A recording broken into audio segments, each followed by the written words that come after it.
سڵاو لە ماوەی یەک سەدەدا ئیسلامی سیاسی چیان کردووە؟ ئایا توانیویانە ڕیفۆرم بکەن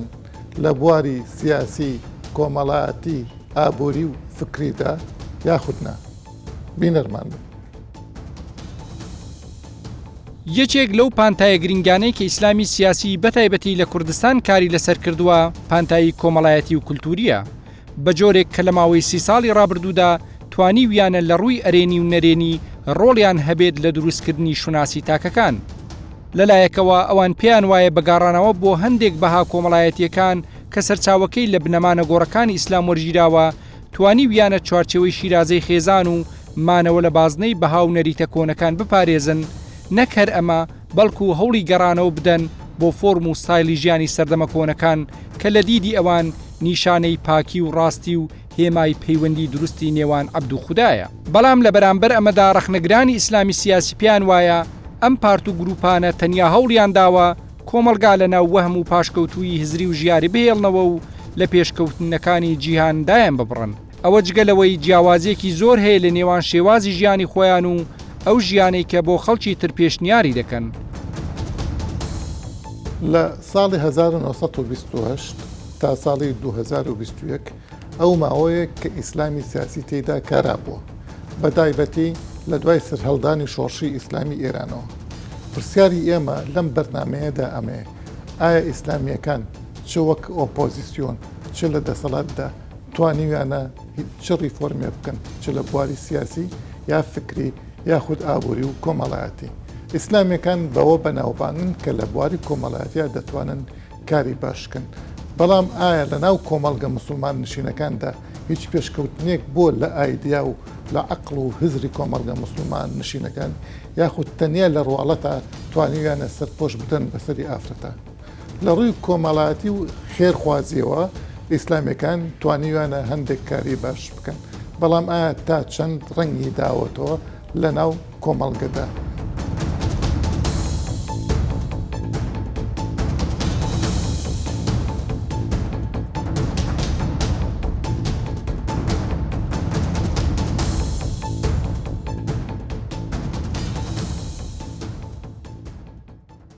مامۆستا، با بڵین ئیسلامیەکان لە ماوەی سەدەیەکە توانیویانە چ چاکسازیەک بکەن؟ جارە حەزەکەم لە ڕووی کۆمەڵایەتیەوە پێم بڵێ بەگشتی لە جیهانی ئیسلامە لە دنیای مسلمان نشینە توانیویانە چی بکەنیانی؟ ئیسلامیەکانی جیهان بەگشتی لە ڕووی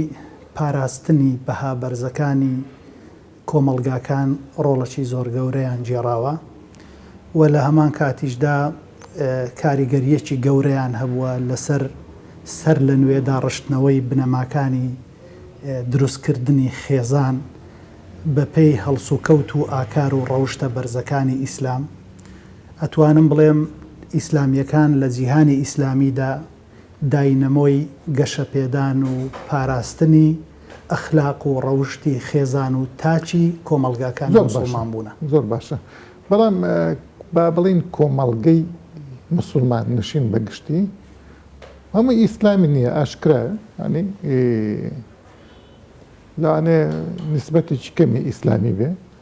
بەڵام بەگشتی کۆمەڵگە مسلمان نشینەکان هەر ئەو ئەخلاقانەی خوان پاراستووە با بڵین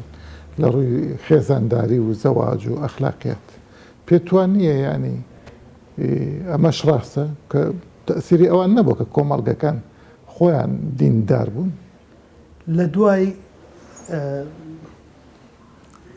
با بڵین هاتنی ئیسلام بۆ نێو کۆمەلگاکان لە ڕۆژهەڵاتی ناوەڕاست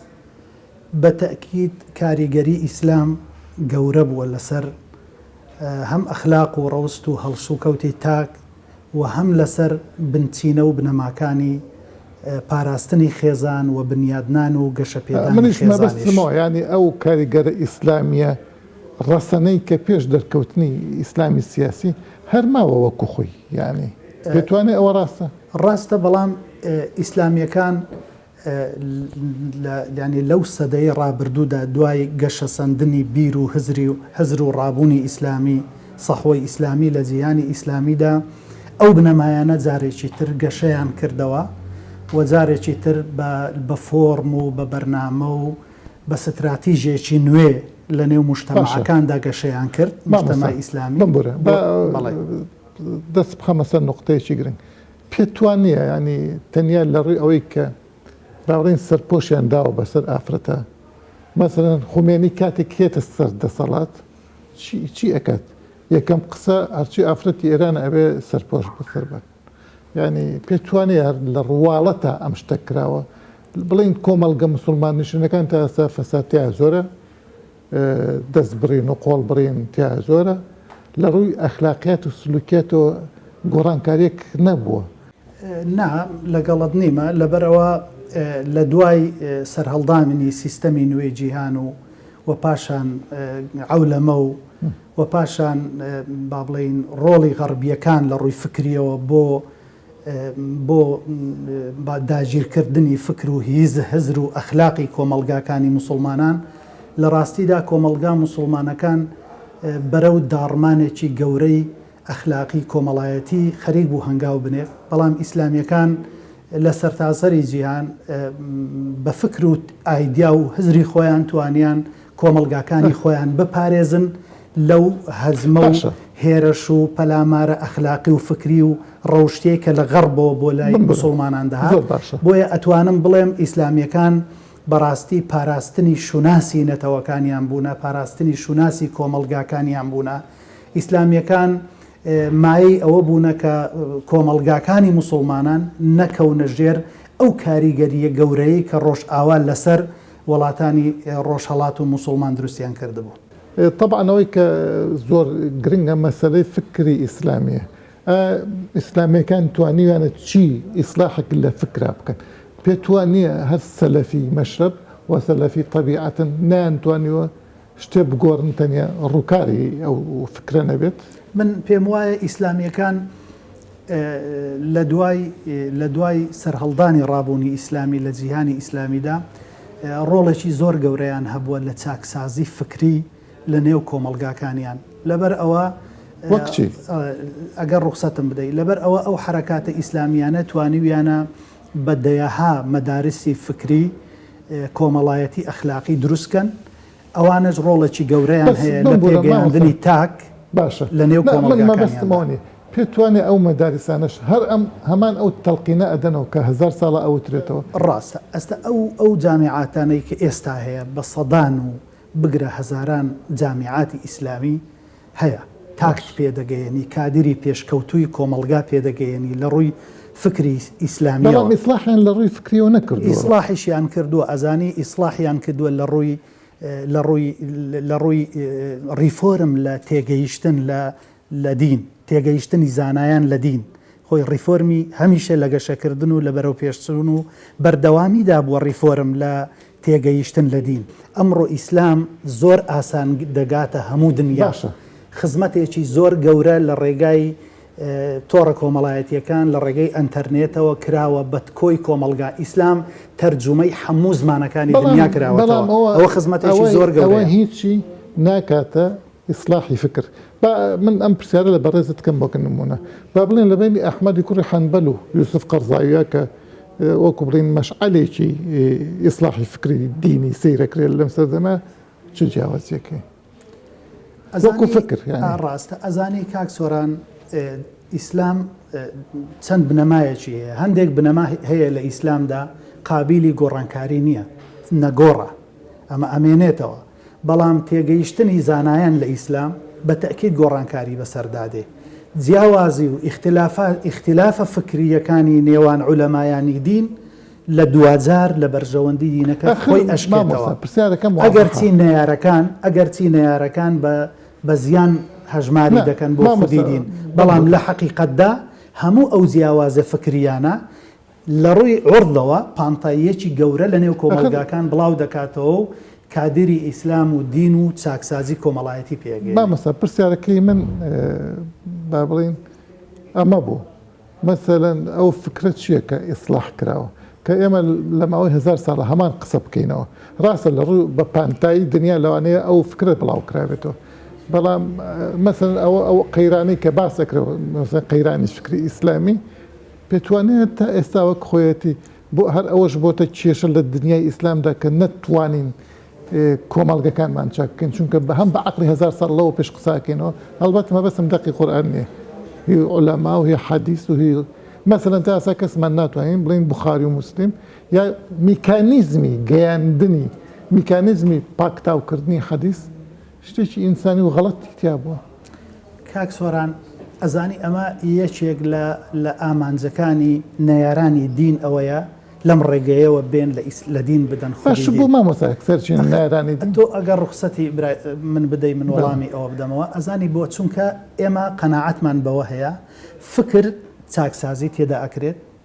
فکر گەشە سەندنی تێدا ئەکرێت فکر دەکرێت بەرەو پێشەوە بچێت فکری مرۆڤ لە ڕووی دینیەوە بەرەو پێشەوە بچێت لە حقیقەتدا بنەما فکریە ئیسلامیەکان لە ڕاستیدا لە گەشەکردنێکی بەردەوامدانە گەشەکردنی بەردەوامیان هەیە لە هەموو جیهانی ئیسلامیدا ئەو گەشەکردنش قابلی ڕەخنەگرتنە قابلی با بڵێن قابلی نەقدا ئەمە حاڵەتێکی زۆر سروشتیە بەڵام ئەگەر تۆ بێ مەسەلەن ئێمە بڵێن وڵا حەدیثەکانی بوخاری و مسلم هەڵی تێدا هەیە کاکە بە درێژایی مێژووی ئیسلام بوخاری و مسلم حیساب کراوە لە دوای قورئانی پیرۆز و فەرمودەکانی پێغەمبەریش شەونخونیەکی زۆری تێدا چەشتراوە هەتاکو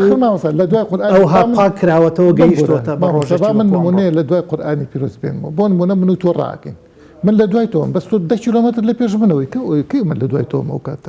بەڵام تۆ ناتوانانی قورئان مقارنە بکەی بە حەدیث بەس حەدیث فەرمودەکانی پێغەمبەر خزمەتی قورئانەکەن تەفسیری قورئانە باشە ئەزانی تەفسیری قورئانە میکانیزمی بژارکردنی حەدیث لەو کاتەدا شتێکی محدد بوو تا ئێستاژەمە نەمانتوانێت دەستکاری ئەو تەحدیدە بکەین ئەینە شت نییە ئیتر توانیمانە لە چیا گۆڕانکاری بکەین یانی بتەحدید ئەگەر گۆڕانکاری بریتی بێت گۆڕانتاری بریتی بێت لە بنەمان نەگۆڕەکانی ئیسلام ئەوە لە دەسەڵاتی ئینساندا نییە بوخاری مسلم بنەمانە گۆڕەکانی ئیسلام نە بەس فەرمودەکانی پێغەمبەر لە ڕووی عەقیدەیەوە فەرمودەکانی پێغەمبەر لە زۆر بوارەوە یعنی دوای قورئانی پیرۆز ئەدیلەی شەرعیە هەموو شتە دینیەکان بەم فەرمودانە تەسبیت دەبێت پرسیارم ئەمێ بە تەحدید ئەمێ وەڵامم بیتەوە تکای ئەو گۆڕانکاریە ئەو ڕیفۆرمە چین کە لە فکری دینیا کراوە لەم سەردەمەدا ینی لە فکری دینی ڕیفۆرم کراوە کاک سۆران ڕیفۆرمی زۆریش کراوە لە ڕووی فکری دینیەوە لەبەر ئەوە ئەگەر تۆ بێ ئێستا ڕیفۆرم بریتە لە چێ بریتە لەوەی لەم هەموو گەشە سەندنەی کە هەیە لە ناو جیهانی ئیسلامیدا بە سەدان و هەزاران کەوادری ئیسلامی لە هەموو ئاستە ئەکادیمی و فکریەکان پێگەیەوە لەو ڕۆیەوە بەڵام من وەکو ئاماژەم پێدا ئامانج هەمیشە نەیارانی ئیسلام بنەمانە گۆڕەکانی ئیسلام بە ئامانج دەگرن ئەمەش گۆڕانکاری ڕیفۆرمی تێدا ناکرێت بەڵام تێگەیشتن لە دین تێگەیشتنی زانایان لە دین ئەمەیە لە حقیقەتدا قابلی گۆڕانکاری و قابلی با بڵێن ڕیفۆرم و تێگەیشتنی جیاوازە لەسەری ئەوش مافێکی سروشتیە.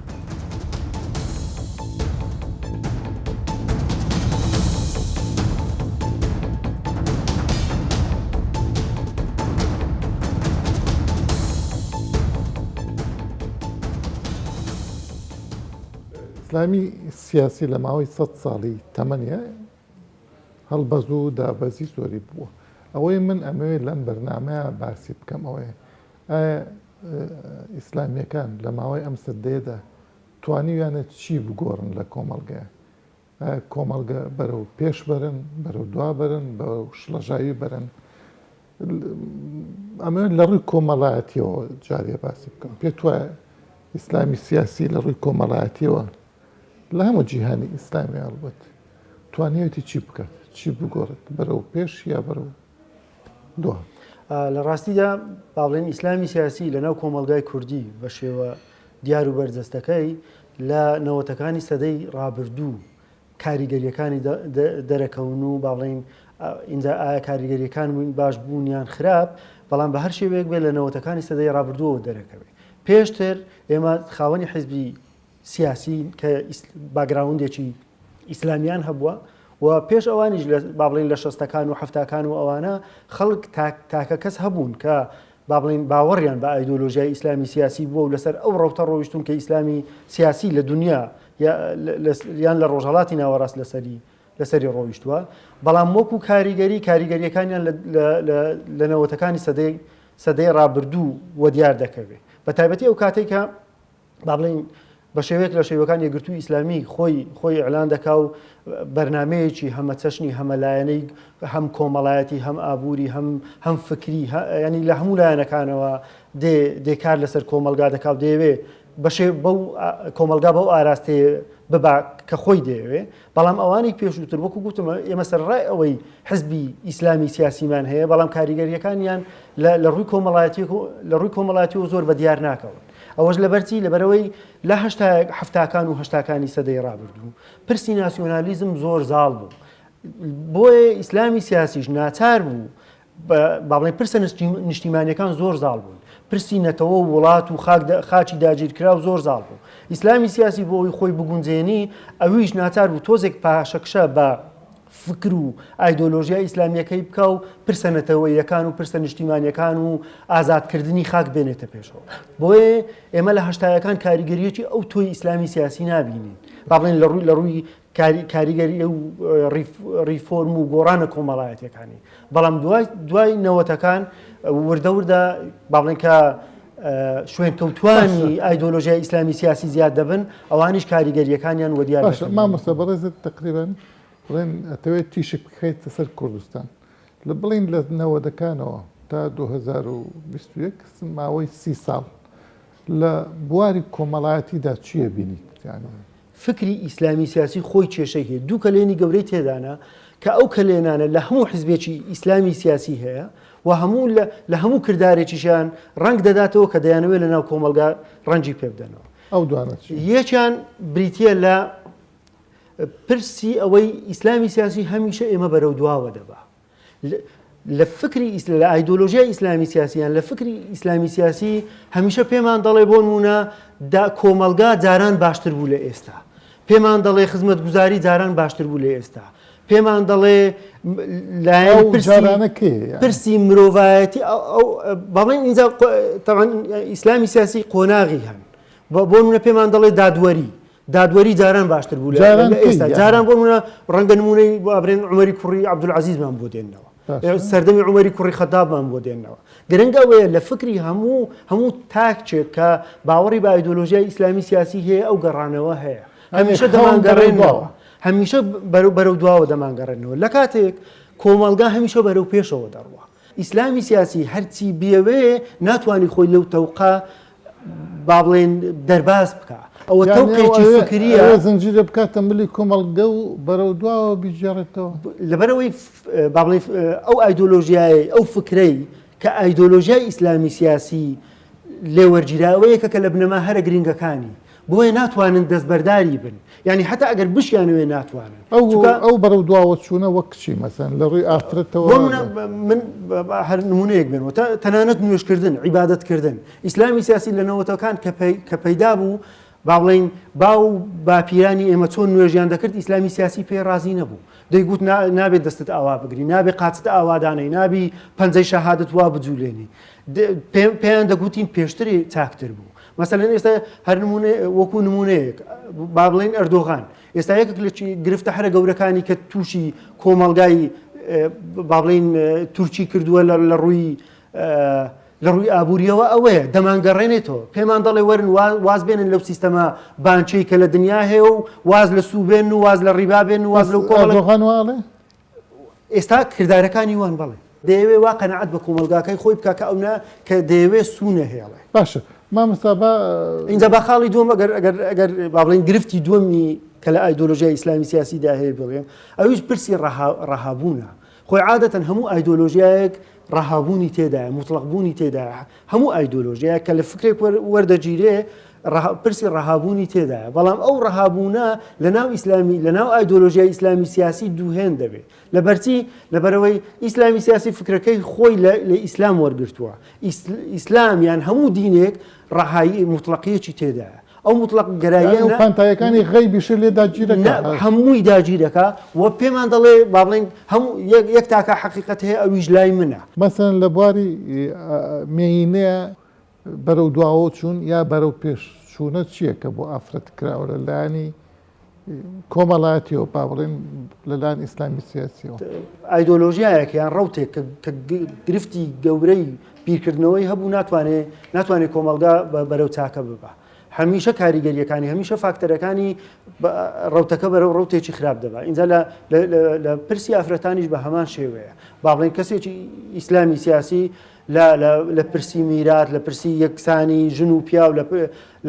لە تەنانەت لە جلوبەرجیش یعنی من کاتی خۆی کە قوتابی سەرەتایی و با بڵێن ناوەندی بووم ئەو کاتێک کە ڕەوتی ئیسلامی سیاسی زۆر بەربڵاو بوو یەکێک لە مامۆستایەکانمان دەیگوت عیبە ژنی کورد شەرمەزاریە ژنی کورد ئەو جلە کوردی کە دایک و داپیر و ئەوانەمان پۆشیوەتی دەیگوت عیبە بیپۆشی لەبەرچی لەبەرەوەی زۆر تەنکە ئەو تەنچێ وا دەکات جەستەی بە دەرەوە بەجلە کوردیەکەش ڕازی نەبوون هاتنتیان کرد مانتۆیان هێنا بە مانتۆش ڕازی نەبوون ئەو جارە عەبای خەلیجی و نیقاب و کۆمەڵک پرسی لەو بابەتانە تەمان ئەوە با بڵێن ئەوە لە ڕووی دەرەوە لە ڕووی فکریشەوە دووبارە نەیانتوانیوە مەسەلەن تاکێکی تەندروستی فکر جوانی ڕێکوپێکمان بۆ دروست بکەن یعنی ئەو تاکانەی ئیسلامی سیاسی لە ڕووی فکرەوە بۆمان دروست دەکەن بەشی زۆریان ئەو تاکانانە کە ناتوانن ئەوانی دیکە قبولکەن ناتوانن تەنانەت لە ناو خۆشیان یعنی ئەو تاکانی کە دروستیان کردوونە تەنانەت لە ناو خۆشیان تووشی ئیزدیواجیەتیان کردوون من هەر لەو ڕۆژانە یەکێک لە قوتابیەکانم لە زانکۆلی پرسییم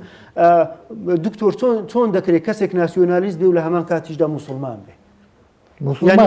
موسڵمان نەک ئیسلامیش یعنی ئەوە با بڵێن ئیزدیواجیەتێکە لە تاچی خۆیان دروستیان کردەکە لە کاتێک زۆر ئاساییە زۆر ئاساییە مرۆڤێک موسڵمان بێ و وڵاتی خۆشی خۆش بێت پێت وایە ئەوە ئیزدیواجێتە یا جۆرێک لە قەتەعکردنی ئینسانە لە نەتەوە و لە ژیانی ئەو کۆمەڵگە نەتەوەییەکە هەیە یانی هەر دابڕانە لە نەتەوە ینی خۆی ئەوان بەوان فکرێکی ئومەمیان هەیە بەڵێ خۆی ئەوان بەو نەمەتە ئیشەکەن ڕەوتەکەیان وایە با بڵێن پرسە ئایدۆلۆژیەکەیان کە زۆر پەیوەندی بە پرسە نەتەوەیەکانەوە نیە دەیانەوێ دابڕان دروستکەن و تاکەکان لە پرسە نەتەوەی و نیشتیمانیەکان داببڕن و پرسە ئومەمیەکە بێن لە پێشەوە بەڵام لەگەڵ تاکەکانی ئیسلامی سیاسی قسە دەکەی تەنانەت نەیانتوانی ئەوەش بکەن اینجا ئەو نەیانتوانێت پەیامەکە بە تەواوی بگەینن بۆیە لە ناو تاکەکانیان ئەو ئیزدیواجیەتە دروست بووە تاکەکی ئیسلامی سیاسی بۆ نمونە ناتوانێت نیشتیمانی خۆش نەوێ ناتوانێت با بڵێن زۆر ئومەمی بێ بەڵام ئیسلامی سیاسی دەیەوێ وابن ئەتێ لە با بڵێن ئەوە پەڕینەوە بەشە سیاسیەکەی ئیسلامی سیاسی توانیوێتی چ گۆڕانکاریەک بکات لە ڕووی سیاسی و فکری سیاسی کۆمەڵگەکانەوە بەرەو چی بردوونیانی لە ڕووی سیاسیەوە تەمان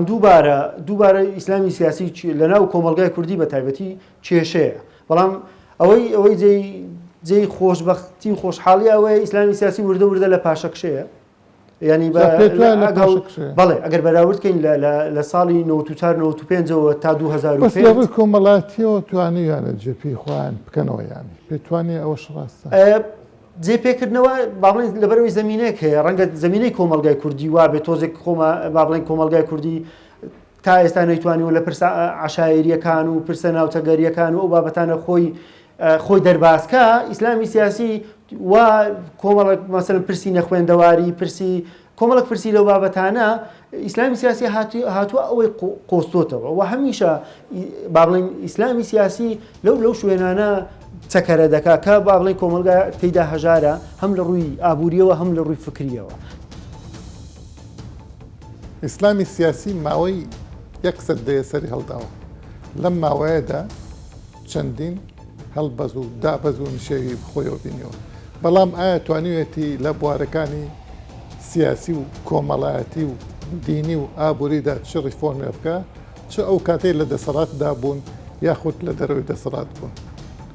پێدراوەکانی ماوەی ئەم سەدەیە پێمان دەڵێت کە ئیسلامیەکان لەو بوارانەدا تا ڕادەیەکی زۆر نەیانتوانیوە گۆڕانکاریەکی بەرچاومان پیشان بدەن